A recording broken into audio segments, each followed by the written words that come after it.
The pupils of the middle grade of olive oil and wines and auxiliary nursing courses have participated in an Erasmus project in Hungary, promoted by the European Union, to acquire both professional and personal knowledge. The main objectives are improving linguistic skills and promoting the social inclusion of students, modernizing the formation of the institute and strengthening European democratic values.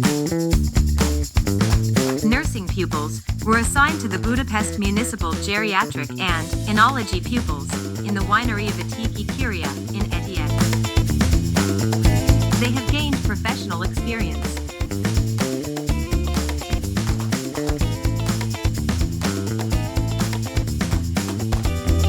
They discovered and tasted Hungarian cuisine.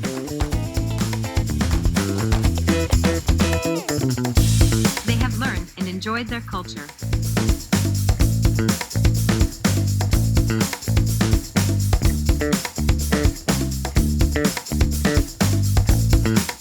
And they had fun and made friends.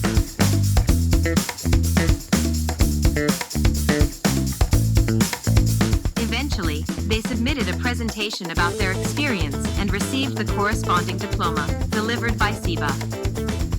Both the teaching team and the students are very grateful for this experience, and we hope to repeat it soon.